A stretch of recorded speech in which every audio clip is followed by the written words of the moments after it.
फतह 2 मिसाइल हमारे खिलाफ दुनिया के सामने आ चुकी है, भारत के खिलाफ। क्योंकि हमको पता है कि ये जितनी तैयारी पाकिस्तान कर रहा है, ये जाहिर सी बात है भारत के खिलाफ है। दोस्तों, फतह 2 मिसाइल, ये वीडियो आपके सामने है। सफलतापूर्वक परीक्षण कर लिया है। दिक्कत की बात हमारे लिए यह है कि दिल्ली से शिमला तक अब पाकिस्तान की फतह मिसाइल के रेंज में हम आ चुके हैं। पाकिस्तानी सेना के इंटर सर्विसेज पब्लिक रिलेशंस ने बताया है कि पाकिस्तान ने अपनी खुद की ताकत से बनाई हुई विकसित फतह मिसाइल 2 का मिसाइल सिस्टम जो एडवांस है उसका टेस्ट कर लिया है। भाई, अब मैं आगे की बात क्या कहूं।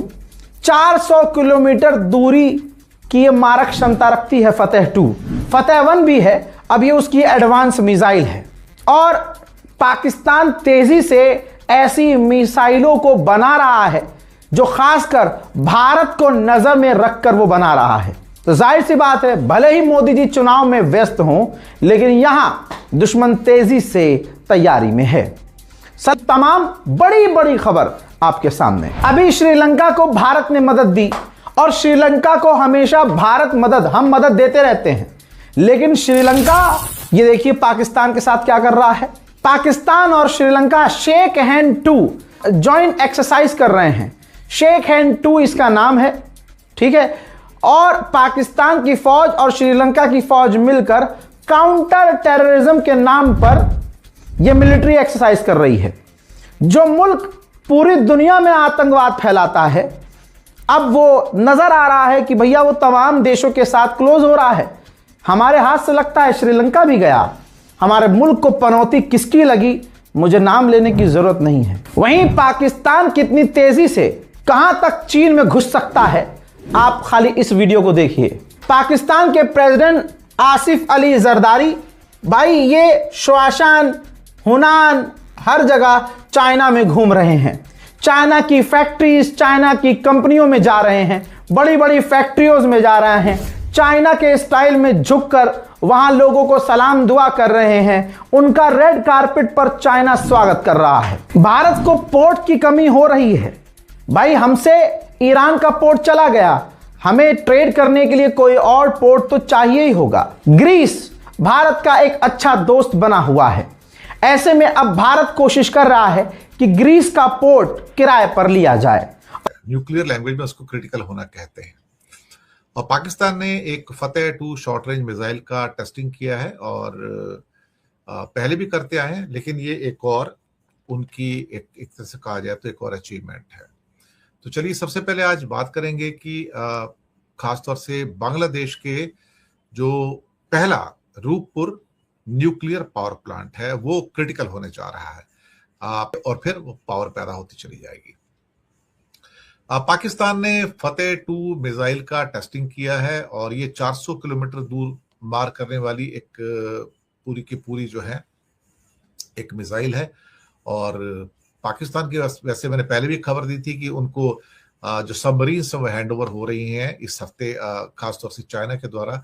और वो AIP की सारी सबमरीन्स हैं जो काफी मॉडर्न मानी जाती हैं, जिसके लिए इंडिया ने भी ऑर्डर दिया है। वो जर्मनी से 2035 तक, 2032 के बाद ही मिलेगी एक्चुअली देखा जाए तो, लेकिन उनको अभी मिल गई है। और 2028 के अंदर उनका प्रॉपर पाकिस्तान नेवी के अंदर इंडक्शन हो जाएगा पूरी तरह से तैयार होकर, जिसे क्या कहते हैं ना कि 100% रेडी जो होती है विद वेपन्स एंड एवरीथिंग। तो 2028 और 2 साल के अंदर इंडक्शन हो जाएगा, जबकि इंडिया के अंदर इंडक्शन होते होते मुझे लगता है 2035 जाएगा AIP की वो जो है। और ये एक जो यहाँ पर जो पाकिस्तान के जो फतह 2 मिसाइल का जो अभी लॉन्चिंग हुआ है, जो टेस्टिंग हुआ है, और इसमें भी काफी पावरफुल इसको मिसाइल के रूप में देखा जा रहा है। वैसे फतह ईरान की भी मिसाइल है, मैं आपको बताऊं तो ऐसी बात नहीं की गई है। पाकिस्तान ने तैमूर क्रूज मिसाइल बनाने का दावा किया गया है पाकिस्तान की तरफ से। स्कैल्प आप जानते हैं, बहुत deadly missile air to air. और इधर ये कहा जा रहा है कि हमने तैमूर इधर से लॉन्च कर दिया है। राफेल फाइटर से लॉन्च होने वाली स्कैल्प के जवाब में इधर जुगाड़ू टॉर्पीडो लॉन्चर से ये भेजी जाने वाली तैमूर। और इसका कुछ और जरा स्पेसिफिकेशन जान लीजिए कैप्टन श्याम से। देखिए, तैमूर मिसाइल सबसे बड़ी उपलब्धि मैं कह सकता हूं पाकिस्तान की तरफ से। वैसे तो सब ये नाम रखने में नहीं, नाम पेंट लगा के नाम लिखने में तैमूर, या उसके बियॉन्ड भी कुछ? तैमूर नाम रखा उन्होंने, इंडिजिनस कहते हैं कि उन्होंने अपने यहाँ इसको बनाया है। तो ये मैं मान के चलूं कि उन्होंने अपना बनाया, क्योंकि ये विश्व कह रहा है कि उन्होंने अपना बनाया और ये चाइना से लिया हुआ नहीं है। और ये देखिए एयर टू सरफेस मिसाइल है, और एयर टू सरफेस मिसाइल में स्कैल्प की बात हमने की थी, तो स्कैल्प के तुलना में इसको कहा जाए तो कहते तो इसकी 600 किलोमीटर की रेंज की मिसाइल है, ये हल्की मिसाइल है। और JF-17 में इसका इंटीग्रेशन वो कर रहे हैं, अगले साल तो इसको लाएंगे। JF-17 के साथ इसका इंटीग्रेशन होने का कुछ मकसद है, और उसके साथ भारत के लिए एक खतरा बनता है और एशिया के लिए खतरा बनता है, क्योंकि ये सी स्किमिंग मिसाइल है, नैप ऑफ अर्थ मिसाइल है। जमीन के बिल्कुल सतह के पास, समुद्र के सतह के पास जाके हवा से लॉन्च करने पे ये 300 किलोमीटर तक आपके किसी भी टारगेट को मार सकती है, चाहे वो इंफ्रास्ट्रक्चर हो। और सबसे बड़ी बात समझिए, समुद्र। सर ठीक है, समुद्र की प्रॉब्लम है। ये जो है इन्होंने इंडिजिनसली डेवलप की है क्या? नंबर 1। नंबर 2, क्या इन्होंने इसका टेस्ट कर लिया है? क्या ये दुनिया में, क्या ये वॉर के किसी फ्रंट पे इसने अपना कैपेबिलिटी प्रूव भी कर दिया, या ब्रोशर में लिखे हुए स्पेसिफिकेशन है सर इसके? ये भी बताना जरूरी है। जरा बता दूं आपको, ये 2022 में इन्होंने टेस्ट करके सब कर लिया। तो आपको ये भी बता दें कि अगर उस तैमूर के नाम पर, जिसके वो तैमूर लंग जो था, वो लंग इसलिए उसमें नाम में था क्योंकि उसका लंगड़ा था एक पैर से। तो अगर इन्होंने ये तैमूर उसी के नाम पर रखा है तो ये भी पक्का मुझे लगता है ये हथियार लंगड़ा होने। सब सोनिक है, सब सोनिक है। ये बोलते हैं कि 600 किलोमीटर मार देंगे, बोलते हैं इफेक्टिव है 250 किलोमीटर में, बोलते हैं वो आप हम कहते हैं नैप टू अर्थ, वो कह दिया कि इसको हम एंटीशिप में यूज करेंगे। तो स्पेसिफिकेशन तो बहुत सारे बताए जा रहे हैं, लेकिन ऐड कर दूं मैं जल्दी से। देखिए ये क्या है, इस मिसाइल को, ऐसे मिसाइल को लेके मैं उड़ा हूं लगातार, सीगल मिसाइल के साथ खेला हूं मैं। 0.8 मैक की थी, 0.7 मैक की मिसाइल से। एयर टू सरफेस मिसाइल की स्पीड जनरली इसी रेंज पर होती है, क्योंकि इनका उपयोग दूसरे तरह से होता है, सरफेस टू सरफेस फायरिंग में नहीं होता। सी में इनके पास JF-17 के साथ इनका इंटीग्रेशन नहीं हुआ है, इसलिए हमारी फ्लीट 40 किलोमीटर पे बैठी थी। नहीं, अगर हुआ होता तो हमें दूर रहना पड़ेगा। उनके पास एसेम्स नहीं है मैरीटाइम पेट्रोल के साथ। तो आप ये कह रहे हैं कि बना तो लिया लेकिन इंटीग्रेशन नहीं हुआ इसका। आज हमें चेतावनी दे रहा है वो कि आपको 400 किलोमीटर दूर से लड़ना पड़ेगा समुद्र में, क्योंकि वो उसका खतरा रहेगा। वो निकलेगा कराची से, आपको हमारे एयर डिफेंस सिस्टम के बाहर से रह के अटैक कर देगा हमारे फ्लीट पे। ये नमस्कार दोस्तों, भारत का पड़ोसी देश पाकिस्तान कभी भी उठ के भारत को धमकी दे देता है कि हमारे पास में मिसाइलें हैं, हमारे पास में परमाणु हैं, हम कभी भी तुम्हारे ऊपर हमला कर सकते हैं। आज जो पाकिस्तान धमकी देता है वो अकेले धमकी नहीं देता है, बल्कि 2 देश भी उसके साथ में मिले हुए हैं।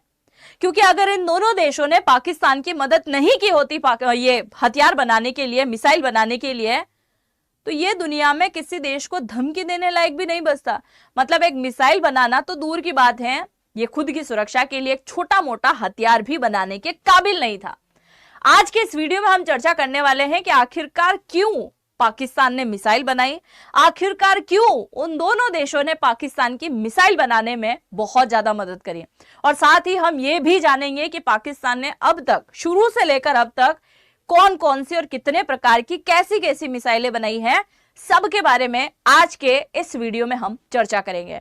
और उसके बाद में पाकिस्तान के लिए एक लाइन जरूर से लिखिएगा। शुरुआत करते हैं आज के इस वीडियो की। मेरा नाम है अंजलि और मैं आप सभी का स्वागत करती हूं एग्जाम नारी के यूट्यूब प्लेटफॉर्म पर। आप जरा देखिए, यहां पर आपको दिख भी नहीं रहा होगा कि भारत पाकिस्तान अलग अलग मैप है ना। मैं यहां ड्रॉ कर देती हूं, आपको समझ में आ जाए। देखिए जरा, आप बंटवारे का समय था 1947 का। 1947 में जब बंटवारा हुआ तो पाकिस्तान बना। ये कोई देश थोड़ी है, ये भारत की वो भूमि है जिसके ऊपर मुसलमानों ने कब्जा कर रखा है कि नहीं। तो वो भूमि कभी भी भारत ले सकता है, और यही डर कहीं ना कहीं पाकिस्तान के मन में भी सता रहा है कि भाई साहब हम अलग तो हो गए, अलग देश तो बन गए, पर कभी भारत का दिमाग घूम गया और भारत ने अचानक से अटैक कर दिया और ये जमीन भी ले ली, तो हम क्या करेंगे, कहाँ जाएंगे। इसके लिए खुद की सुरक्षा तो करना पड़ेगा। और उसके कुछ समय बाद ही एक भयानक युद्ध हुआ, और इस युद्ध में पाकिस्तान की अकल ठिकाने भी आ गई। आप सभी जानते हैं कि 1971 का जो वार हुआ था, उस वार में पाकिस्तान का एक टुकड़ा हुआ, और टुकड़े से जन्म हुआ बांग्लादेश का, है ना, बांग्लादेश बना। और ये जो युद्ध हुआ था 1971 का, जिसमें पाकिस्तान के 90,000 सैनिकों ने इंडियन आर्मी के सामने घुटने टिका दिए थे। 90,000 सैनिकों ने। और जब 90,000 सैनिकों ने यहाँ घुटने टिकाए तो पाकिस्तान वालों को बहुत अच्छे से समझ में आ गया कि हमारे ना तो आर्मी वाले ढंग के हैं, ना हमारे पास में हथियार ढंग का है, ना हमारे पास में मिसाइलें ढंग की हैं, कुछ भी नहीं है हमारे पास में। अगर फ्यूचर में फिर से भारत के साथ लड़ाई हुई तो इस बार तो ये टुकड़ा करके गया है, अगली बार हो सके हमें यहां से भगा दे और ये वाला हिस्सा भी वापस मिला ले। क्योंकि आज भी देखो ना, पाकिस्तान से आवाज आती है, बलूचिस्तान वाले भारत से मदद मांगते हैं, हमें अलग कर दो, सिंध वाले बोलते हैं भारत के अंदर मिला दो, पंजाब वालों की अलग ही कहानी चलती है, खैबर पख्तूनवा वाले बोलते हैं कभी अफगानिस्तान कभी भारत। तो ये बात पाकिस्तान अच्छे से जानता है कि एक टुकड़ा करवा के पूर्वी पाकिस्तान को बांग्लादेश बना सकता है भारत, तो हो सकता है कल से यहां पे भी हमला कर दे, और इसके लिए हमें कुछ ना कुछ तो करना पड़ेगा। और आपको मैं यहां पर आगे की बात बताऊं उससे पहले ये भी जरा सुन लो आप कि 1971 के अंदर जो भारत और पाकिस्तान का वार हुआ था और उसमें 90,000 सैनिकों ने हमारी इंडियन आर्मी के सामने जब घुटने टिकाए थे, तो उस समय हमारे यहाँ सरकार हुआ करती थी आयरन लेडी की, यानी इंदिरा गांधी जी की। हमारे कब्जे में थे पाकिस्तान के 90,000 सैनिक और पाकिस्तान के कब्जे में थे हमारे 95 सैनिक। ये 90,000 सैनिकों को बख्श दिया गया, छोड़ दिया गया, पर ये 95 सैनिक कभी भी आयरन लेडी वापस नहीं लेके आ पाई। उसके लिए आप क्या लिखना चाहेंगे, लिखिएगा जरूर से, है ना। अब पाकिस्तान ने सोचा था कि भारत की तरफ झुकाव न रखकर हमें ऐसे देश को ढूंढना पड़ेगा जो भारत का दुश्मन हो और वो हमारा साथ दे सकता हो। इसके मन में सबसे पहला सवाल आया कि चाइना की तरफ चलते हैं, चाइना ठीक है अपनी मदद कर देगा। जैसे ही चाइना की तरफ इसने झुकाव किया पाकिस्तान ने, और चाइना वाला बड़ा खुश हो गया। चाइना पहले से ही भारत को दुश्मन समझता है और भारत का दुश्मन यहां पर आया हुआ है तो उसकी मदद क्यों नहीं करेंगे। उनके सामने हाथ जोड़ी करी कि माई बाप हमारी मदद कर दो, क्योंकि आप अगर मदद नहीं करोगे तो हम कहीं के नहीं रहेंगे, क्योंकि हमारे पास में ना किसी प्रकार की टेक्नोलॉजी है, ना कोई मिसाइल है, भारत लगातार आगे बढ़ रहा है। आप देखो 1971 में युद्ध हुआ, 1974 में स्माइलिंग बुद्धा चलाया गया था जिसमें परमाणु परीक्षण हुआ, हालांकि वो ज्यादा सफल ना हो सका, पर भारत वहां तक पहुंच गया है और हम आज भी कुछ नहीं है। तो कल हमारे ऊपर बड़ी मुसीबत आएगी तो चाइना वालों ने बोला कि ठीक है हम तुम्हारी मदद कर देते हैं। चाइना ने मदद क्यों करी थी बताइए। चाइना का स्वार्थ यही था, उसका हथियार बिकेगा। दूसरा, चाइना भारत को अपना सबसे बड़ा दुश्मन मानता है कि दुश्मन के पास में जाकर उसके नाक में दम करना सबसे बड़ी बात है। तो इसने पाकिस्तान की मदद कर दी, और जब पाकिस्तान की मदद करी तो उसे टेक्नोलॉजी, डिजाइन सब कुछ दे दिया। और उसी से पाकिस्तान ने 1980 के दशक में 1980 से लेकर 1990 के दौर में एक बहुत ही कमजोर मिसाइल बनाई थी। हालांकि मिसाइल बनाई तो थी, है ना,